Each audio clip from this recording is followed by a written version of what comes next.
بلوچ تاریخ ہزاروں سال پر محیط ہے۔ قدیم بلوچ تاریخ میں قبیلے کے سربراہ کی جانشینی کے لیے دستار بندی کی جاتی رہی ہے۔ قبائلی سربراہ مقرر ہونے کے بعد قبائل کے سربراہان سادات کرام معززین بلوچی رسم و رواج کے تحت دستار پہنا کر ان کو ذمہ داری سونپ دیتے ہیں۔ دستار بندی ننا اسے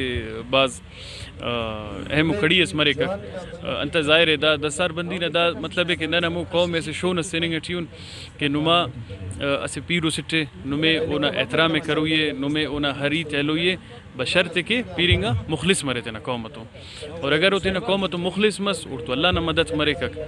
اگر وہ تینا قومتوں مخلص متو تو دا سے بعض بلو ذمہ داری ہے صاحب ظاہر ہوئی تسے دانا اللہ موڑا نرفے کو نہ قوم موڑا نرفے کک تو ماشاءاللہ ٹکری ایوب نہ جندم ورنہ سے انرجیٹک مار سے نن اوڑا امید کے نو کہ اونا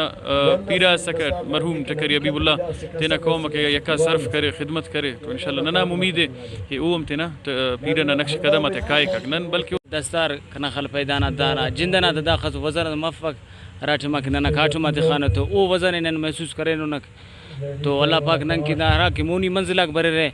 اللہ پاک ہوتے نن کی آسانی کے ہرا کہ کنا پیرنا کنا بوم پیرنا کردار اس سکے اللہ پاک نے ینا دعا کیوا کہ ہمو تا نقش قدم تینا قومنا برادری قوم برادری بلکہ پورا مسلمان تھا کار خدمت کرنے نہ کرنے توفیق عنایت فرما فی باز میں بلوچی رسم و رواج خاص کر دا دستارنا فضیلیت دادے کدانا ہر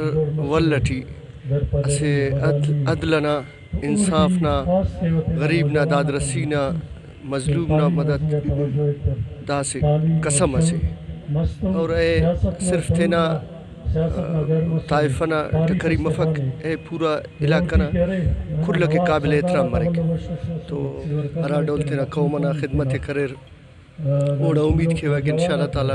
او ہم اندن تینا قومنا در تو تینا قومتو ساتھ ساتھ مستنگنا لو قبائل آتا نامٹی خیر خواہی کرو اور وہ تا نقش قدمہ چلیں گو انشاءاللہ۔ بلوچ قبائلی رسم میں دستار کی بہت بڑی اہمیت ہے۔ دستار محض چند گز کپڑے کا نام نہیں بلکہ اس میں معاشرے کو سنوارنے، امن، بھائی چارے، اتحاد و اتفاق، تنازعات کے خاتمے، ایک دوسرے کے لیے محبت سمیت دیگر معاشرتی مسائل کی حل موجود ہے۔ رپورٹ فیض درانی، وش نیوز، مستنگ۔